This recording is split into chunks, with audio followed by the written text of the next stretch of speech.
Hit! Not hear anything.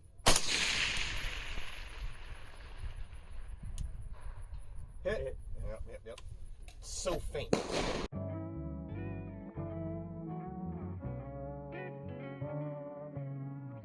Hey, you guys clicked on the video and I appreciate that. Say thank you. These last two videos I've been posting with the RDB have been doing relatively well for my channel, so I appreciate everyone who's been coming through and checking out the KelTec RDB content. There's more to come. Like I said in the first kind of sit down tabletop video, this is going to be a whole journey where you guys get to see the RDB as I put more rounds through it, as I use it practically, longer ranges, shorter ranges. You guys are going to be along here with that journey. And hey, tell me how you guys felt about those first two shots. Both of them were at 960 yards on a known distance range that goes out to 1106, I believe is the furthest target. So let's talk about it a little bit. Actually, hold on. Before we talk about it, did y'all see that sticker in the intro? That sticker's kind of nice. If you guys know what it's about, pick it up. If you just like the way it looks, pick it up. It's on my Teespring. When you guys buy stuff on my Teespring, that helps me buy more ammo, helps me buy more accessories for next guns in Prime 13. Just helps me maintain the channel, guys, as well as I'm going to put my Patreon link down below. I'm still setting it up as far as pictures and benefits, but you guys are going to get the you guys are going to get really great benefits with early videos, bloopers, new content that's might be coming either to a separate channel or to this channel. But I think you guys are going to be really excited, especially once I get some of that. Once I get more content out, I'm keeping that in. But the gun we're talking about today, once again, is the RDB20, and I know it looks a little different right now. Is this gonna be, let's see, thumbnail picture, y'all? Thumbnail? Wait, hold on. I don't know if we're gonna use this for a thumbnail picture, because this might be a good thumbnail picture. I don't know. We'll see. I might make it the when I'm shooting out 960 with the Defender. Point being, funny enough, why I have a different lower on this RDB is because my original lower, I sent back because my hammer, after over 8,000 rounds, had a little chip in it. I'm still making that video, but that's coming after this one, where I go over the parts of this RDB. But let's get back to the long range accuracy and talking about my first real experience of being able to sit down, or more like second or third time I was able to sit down and really get to learn more about my rifle and taking it out to further ranges. I think during the day I shot all the way from 300 out to 960. Like I said, those first two shots were 960 yards. The first one, which you see, is actually not out of this rifle. It's out of a 16-inch or 16.1 inch RDB with a thinner barrel, which this barrel profile is already, it's not like super thin, but it's more like a Hansen. It definitely tapers down towards the muzzle. It's not a government, not even close to a government. So that first clip is going out to 960. That second clip is also going out to 960 with this. But the rest of the footage you guys are going to see, and I'm about to talk over. I start at 300, I go out to 750, and then I do a triple set of targets that are from, I believe it's 500, 600, and 700, and I will post that as I do a little talk over the clip. I'm going to post hopefully that little chart. You can show you guys part of that chart and the field of where I was shooting from that first clip, and hopefully it gives you guys a better idea of where and what I was shooting. But during that video, nothing's really changed from what's on this rifle except for the lower, and the main difference is on that lower, or on my original RDB lower, I have the M-Carbo return spring in there that lightens up the trigger. On that, the accessories are the same, and yeah, let's start going over my range day there at the Tactical Sportsman's Advantage Center, and go over the footage and talk about what I learned about shooting long range. Oh, I did forget to say, Would you believe me if I told you that this gun shot under an inch with a 3-round group? Bet you would.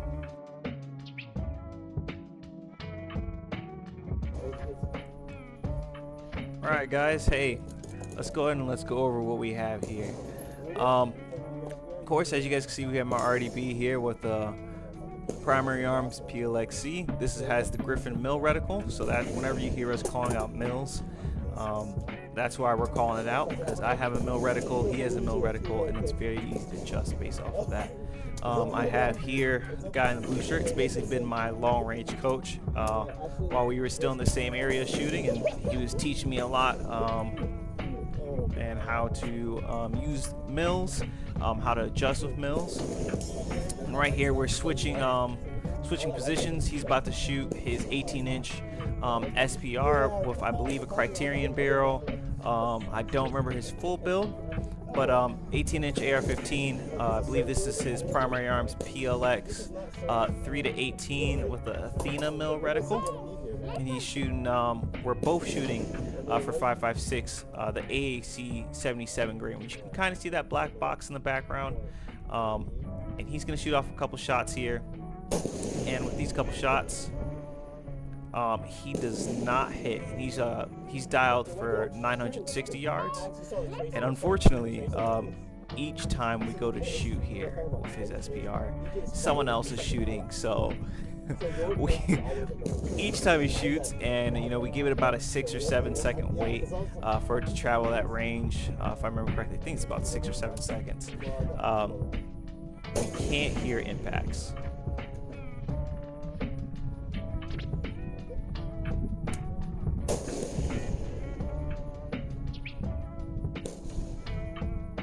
It's like right there when the guy shot again. Probably right around the time we would have heard an impact. We didn't hear.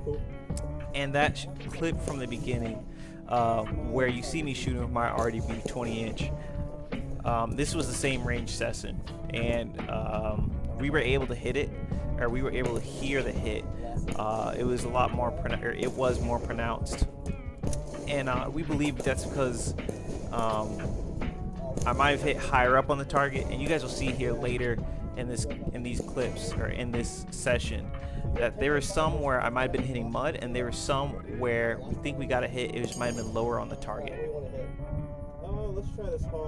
So this is a very important part here as well of this session. I'm starting to use the auto ranging feature on the PLxC. So I tell my coach I'm guessing the range right here, and I tell him not to tell me, and I'm about to take a shot based off the range I think it is.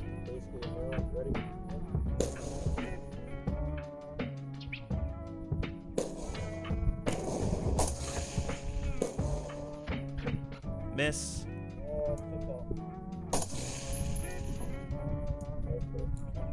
Yeah, that was a weird one. And that one was a hit. So this is a perfect example where I'm about to take another shot at a target that is parallel, and right next to it to the right, it's a wolf target instead of a pig target, and this has a louder ring, but it's the same range. So listen to this. Once again, same range. That was about 350 yards. And as now you guys can see the ammo box a little clearer. Today, like I said, we're using 77 grain OTMs from AAC. This is not the Sierra Match King. And if you guys see that green box that's near my coach's SPR, that is actually 6.5 Creedmoor, which we shot earlier in the day.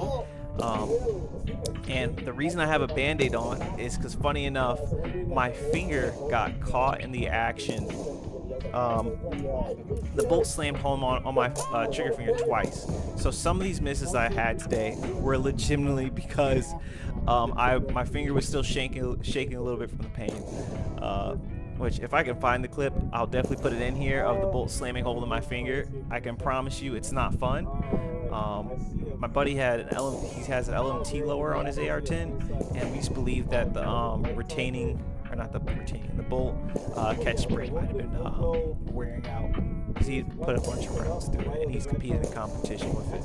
So that was interesting to shoot while being injured. Which you guys might not be able to hear here, but right now I'm talking to him about a target that's about 750 so yards out. He ranges it with his laser rangefinder, and it's about 746. I ask him, hey, how much is that? And here he's about to pull out the Hornady app, and we're double checking the hold with a ballistic calculator, which, hey y'all, I'm not sponsored by Hornady. I highly recommend, you know, using an app to at least get your initial dope card and then adjust from there.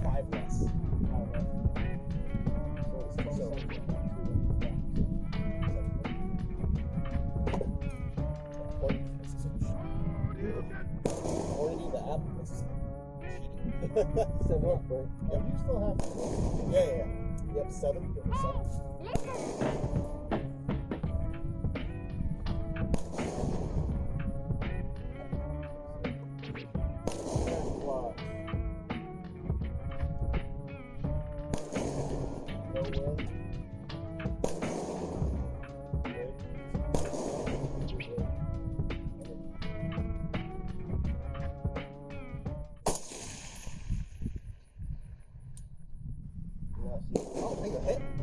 So I don't know if you guys heard that. I might do a little replay, but if you go back just a couple seconds, we hear a thud. Now this is a larger target. Once again, this is a Sasquatch target. So any of my long range guys, you guys know there's different sizes of Sasquatch. I can say this one's pretty large. This one's larger than man size. So I believe that last shot was a hit. It's just because of the size of the target and maybe the thickness of the steel, or however the post is set up, that one didn't have as much audible feedback. And as you guys heard earlier, even one of the shots at 350 on the pig target, it didn't have a great audible feedback, even though it was much closer. So now once again I'm using the auto ranging feature on the side of the Primary Arms Reticle, and I am trying to range, and I ask him, hey, is that right around 500? And when he does tell me it's right around 500 yards, which we have the chart kind of next to us to see what it is, but I'm asking to try to learn my scope. You know, I range it, I put my turrets back to 0, and I'm about to fire.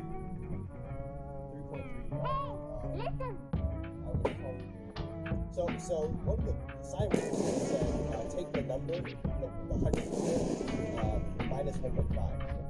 So 1.5-ish.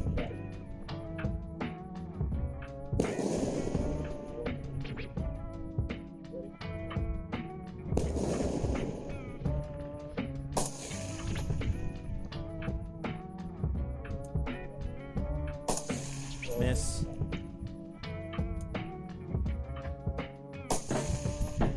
Now all these shots, I believe I was hitting mud, and that's what you're hearing, is that thwack from the ground being wet, or maybe I was hitting the post, but I don't believe I was hitting the target, because you'll see here later in this session, when I go back out to 500, 600, and 700, there's a very audible response from these targets. And I did forget to mention, all of these targets that I'm shooting at, except for the Sasquatch and this small head target I'm about to shoot, actually no, I think I'm about to hand it over to my coach, but there is a little head target that I'm shooting that's literally just shoulders and head size, but the rest of the targets are full size body, or at least D zone, C zone targets, even the one at 960. So here you guys can see what I'm talking about. On the sides of this reticle, right, what we have, oh, that helps it focus a little better. What we have here is, you see there's a 6, there is a 5, there's a 4, and there's a 3. Now that might be a little hard to see, I do apologize, but I thought this would be pretty cool to kind of show you guys live instead of just showing you guys the diagram like I did in my tabletop video. But right, I have the ranging stadias, or the ranging reticle on the left side, as well as I have 15 mils of hold. And right about, I'd say after 5 mils, it kind of gets harder to tell how many mils you're holding. That'd really be for on the go, but if I'm being precise, right, I'm gonna go ahead and dial for that elevation. But once again, how you use this ranging reticle is, I take that 6, 5, or 3, and I place it right next to those full-size steel targets. And if it was as tall as that line, the torso was as tall as that line, I know that would be 500, 600, 300, or 400 yards, right? And they're kind of smart about it, right? The reason they put 300 on, let me see if I can get it back focus. Oh, the reason it starts at 3 for the ranging, right, is because, right, for most loads, especially on a 5.56, right, if you're zeroing at 100, right, from 100, or not 100, you get 100 to 300, or even if you do a 50 and 200 zero, right, you really don't have to use the mills until you get to, you don't use the mill part of the reticle until you get to the bottom of the chevron, which is right about 300 yards. So for which as far as ranging, you really don't need a 200 or 100 because you can still use the chevron as your aiming point. Once you get to 300 or maybe a little past 300, that's when you might have to go drop down, okay, and have a mill for hold. Mill for hold. Wow, English is hard. You might have to use a mill to hold or adjust, right? So, you know, like I said, that makes sense why it starts at 300 for the ranging feature and then out to 6. Right, because that's where I think for a 1 to 8, where a lot of people are going to stop, is maybe 6, 650. Like I said, for me, this scope is realistically for me what I plan on using for is out to 800. I feel pretty confident with the ammo that I use in this rifle and the accuracy of this rifle that I can be good out to 800. So that's the reticle. As well as if you see on these horizontal reticles, those crosshairs next to the 4, I believe those are 15 miles per hour or 25 mile per hour wind holds, or I think that's the running / sprinting hold if someone is moving, right, and you're using this large magnification, right, you use that as your hold, which is pretty interesting because I'm glad I haven't had to use this on living target yet, but I probably will take this rifle hunting eventually. Well, back to the video. We're once again still using the 77 grains OTMs from an AAC. He's using the 18-inch SPR. My RDB is a 20-inch, and once again he's going for 960.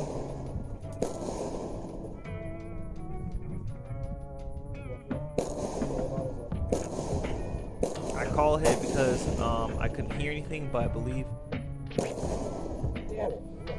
believe he has a hit here, and that's the little difficult part, right, about going out these further ranges, especially with 5.56. It's harder to hear. So right here I call off the left side, so it seems like his elevation was good on the first shot, but we couldn't tell his windage and if he hit because we were waiting for our audio report, and it's, at least from my glass, right, that target had already been hit up a decent bit and hadn't been repainted. It was hard to see if he hit.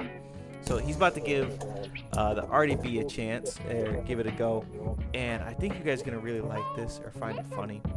This is something that I had to learn and figure out about the RDB as well. That he gets reminded of each time he shoots the rifle, but you know, shout out to him for teaching me how to use my reticle and how to shoot long range, and he was pretty interested in shooting the RDB, so he gives it a couple goes, and I think you guys will see what I'm talking about here in a second. And we're rushing because once again the range was rained out and was actually shut down. We weren't able to use the range, but watch this.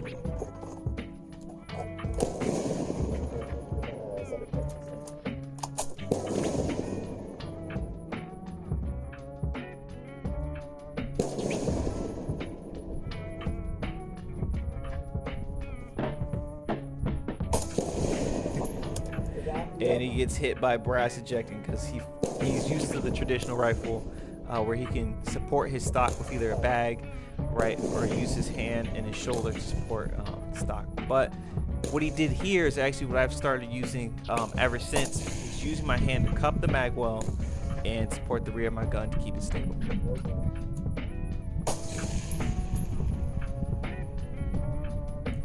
So here he's about to go back at it. He's loaded up a couple rounds, and I call for 9 mils.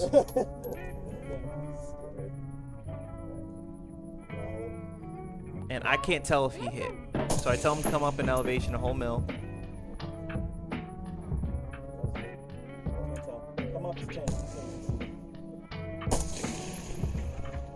So I'm gonna let you guys listen to some of these shots, and you guys tell me if you guys hear a hit or not.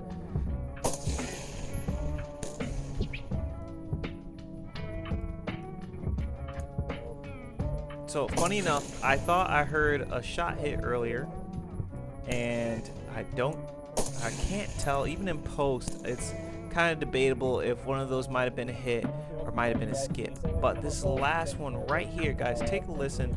I definitely think that this one was a good hit, and it might just hit lower on the target and didn't have as loud as report. So listen closely.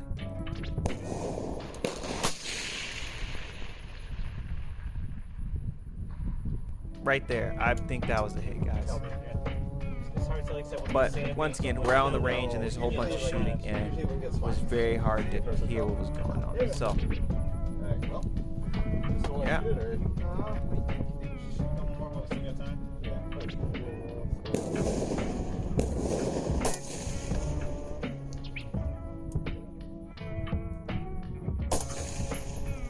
Okay, next up on the list, guys, what we have is I'm back out. I'm behind the gun. This time I'm doing the same thing I did at a closer range. I ranged. Now we're shooting at 500, 600, and 700, the triplet targets, and I'm trying to see, or I'm trying to hit the targets, of course. And I'm going off the range call or the hold that we use from the Hornady app, and this is really where I learned, and it became very apparent the reason why my numbers weren't lining up with the Hornady app was because of my height over bore. So I'm going to show you guys a couple more of these misses, and once again, I believe that this, there you go, that was a solid hit, and all the hits before that I think were just hitting the mud. I really need to take the time and measure my stuff out so I can. So there you go. At 500, I was closer to 2.5 mils instead of 3 mils. So I was shooting over the target before, and that's why I was hearing probably the thwack. I was probably hitting the water and the mud right behind the target. It's different, man. It's different. All right, so we're gonna try to radio that now. Do 2 for the first one.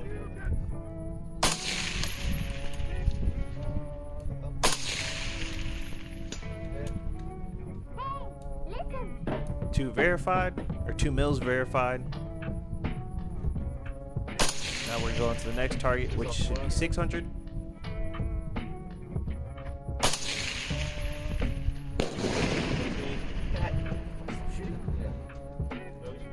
Which I'm yanking it because of my injury.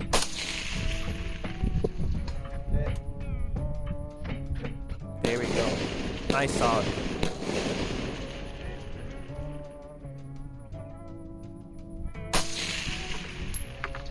Right in front. Did you see that?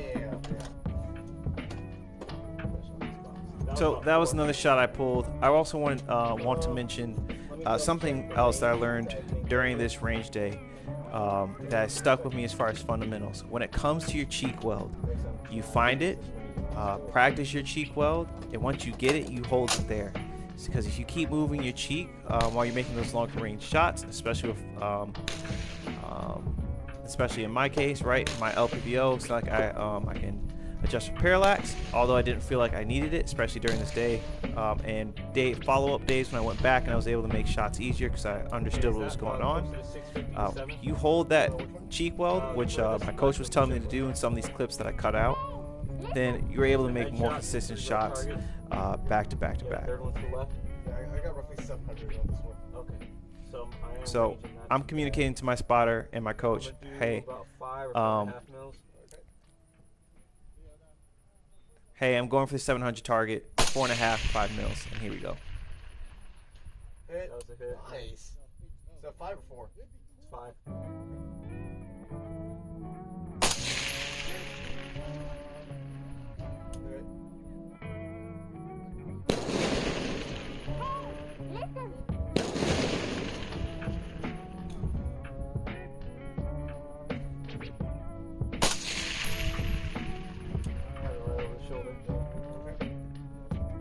Shot? Yeah. Close At this point, my trigger's fatigued, and unfortunately, we're running out of time for the range day. So I asked my coach if he wants to give it a couple more shots, because shout out to him, man. Real shout out to him. I felt bad coming back and watching this in post, because I said 5, and I feel like he took the wrong way, or maybe that was unenthusiastic. So I apologize if you're watching this, man. And I'm definitely gonna shoot you a text running this back. But yeah, we swatched shooters. I tried to give him a chance to let him shoot again, but unfortunately after this, range gets called cold, and we had to basically pack up for the day. So now I want to talk about the accuracy of the RDB. I think I might have mentioned it in my tabletop, but I want to show it again here. This rifle, especially this barrel, and this is a barrel from the Kel-Tec factory. Now, I put a bunch of rounds through it? Yes. Like I said, I put over 8,000 rounds through this barrel. Has that given it time to break in? Yeah. Do I clean my barrel? I'm not super anal about it, but I do try to clean my rifle after each range session, especially if I've shot more than 100 rounds.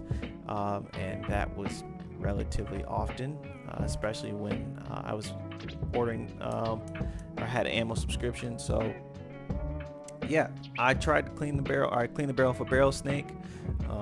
Just run it with some Amsoil gun cleaner, and then hit it with some gun lube, clean it out, and that would be my barrel cleaning process. I didn't have any type of special lapping agent or anything of that nature, but that's what I did. I did clean my barrel in between range sessions pretty regularly. I try to maintain my firearms. I'm not necessarily worried about them breaking, but I think we know and we can all agree, you prolong the life of a weapon, the better you take care of it. And I'm not white glove cleaning my barrel, you know, making sure there's not a single ounce of carbon left. But like I said, a barrel snake, run some cleaner through it, run some lube through it, and good to go. Try to keep everything running. So here is now the clip of the accuracy. Remember earlier in the video where I said I shot under an inch with a 3-round group? Well, here it is. And the 3-round group that I shot under an inch with was with 69 grain from, you guessed it, AAC, their open tip match, not the Sierra Match Kings. And I was able to get under an inch group with this rifle. 3 rounds. It was a 4-round group, but that that first round I shot, I was definitely cold, and I yanked it, and I felt it on my trigger pull, and I called it as I'm walking down. So take a look. Once again, this is 69 grain AAC OTMs, but first up is 55 grain PMC FMJ boat tails. I'm just trying to kind of see where it's at. We document it, and then we'll use that for building the one.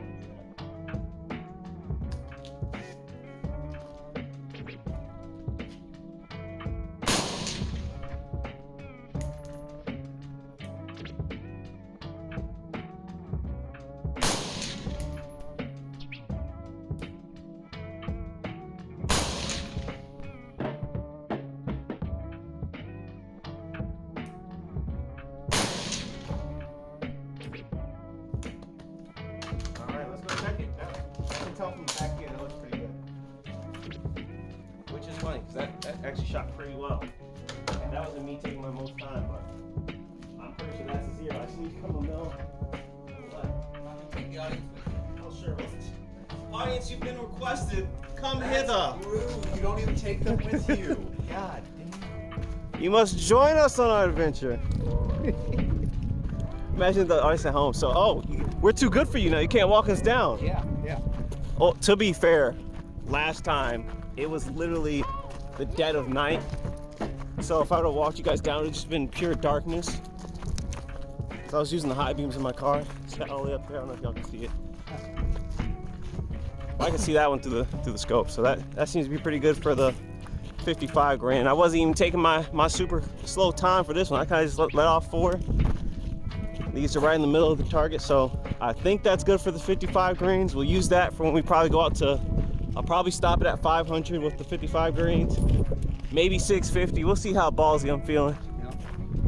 And this is PMC bronze. They're full metal jacket boat tails. You know, I'm saying all this, like, in all this wind, it's probably not getting picked up at all. Probably not at all, no. Just, what the So I pulled that first one. You are. Pulled the first one, but Yeah. That's not bad. That's still like an inch you and a said quarter. 5, right? I did 4. You did 4? Okay. I saw when I pulled that one. These So, two and that 3. more or less, you probably could come up just a smidge, Mm-hmm. like whatever your 1 click is, and that would be spot on. Yeah. Let's see, I shot 4, so far I've shot, or out of that mag, I've shot 4 out of that mag. No, I'm good with that. We'll leave it there. I'm not gonna lie, I don't want to use any more of that ammo. I feel pretty confident with that 55 grain. We'll do the 69 grain next to see how different it is. I'll take a note of it, and then we will go on to shooting like regular people. Actually, no, we'll zero the other rifles. I'll let you get a chance behind the irons and get those roughly zeroed. Good thing is, like, I don't, since it doesn't got a scope on it or nothing. I need them to be minute of man for the other rifles at the moment.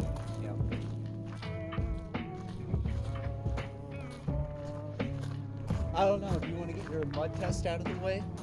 Actually, would be pretty cool to do that. I don't know if it should, Pick your least favorite gun. but... No, you always gotta do it with your most favorite gun. See if it's reliable. Oh. I feel like that's maybe an end of the day thing, y'all. We might do that. I think, you know what? Great video idea. We're gonna do that. All right.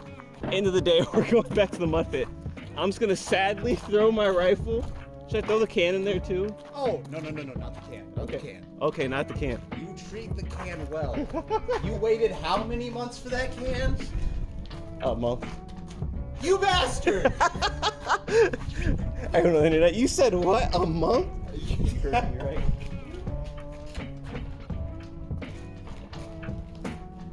Okay. Waited a goddamn month for a can. Fuck you. Now we're about to do 69 grains. These are the Sierra Match Kings from AAC, 69 grain loading. They have these on the box as, what do they have? They have them on the box as 2,900 feet per second for the 69 grains. So that's what I got plugged into the app. We'll see how different this zero is from everything else. Hopefully it's not too bad. Either way, I'm pretty confident that we're going to be able to hit out pretty far today. Whatever ammo we choose. It seems like we're getting good groups. Of course, wind's a factor. When we looked up, it's right about a 7, maybe 10 mile wind. Feels like a 10 mile per hour wind. We'll see what angle's coming at us once we get over to the long range. But I am not worried today, to be honest. I'm feeling pretty confident. Alright, this time I'm doing right target, left middle target. Or right paper, left middle target.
That was 4 shots. 5 3-shot groups. You know, I'm being stingy, but everybody know where to do 5. If it's good enough, leave where it is. Take y'all with you. Gosh, dang it, boy. They deserve to go on the journey. I guess. Something like that. Nah, y'all, so these 60, or what you call me shooting this string of rounds. This one I didn't feel as confident about. I didn't feel like I was getting as stable right before I pulled the shot. I was more so pulling the shot once I was feeling about all right with it, because I feel like if I kept taking the time to go for a perfect shot, we'd be here forever, and we ain't got the time to be here forever. This isn't this whole. I don't want to spend the whole day just sitting here trying to zero the rifle, or see where my groups are. I'm not trying to get super accurate groups. I'm just being relatively quick. But I'll tell you, from up there, it looked all right. I don't know how the framing is. Probably like too close to my forehead. But go and post and see how this looks. So I know I had one to the left of the target, or left of the center, one to the right of the center. I might have stacked two, but we'll see. No? Oh, I did kind of stack two. So this one, for the 69 grain, I'd say that's about 1/2 inch high and 1/2 inch to the right. Would you agree? Oh yeah.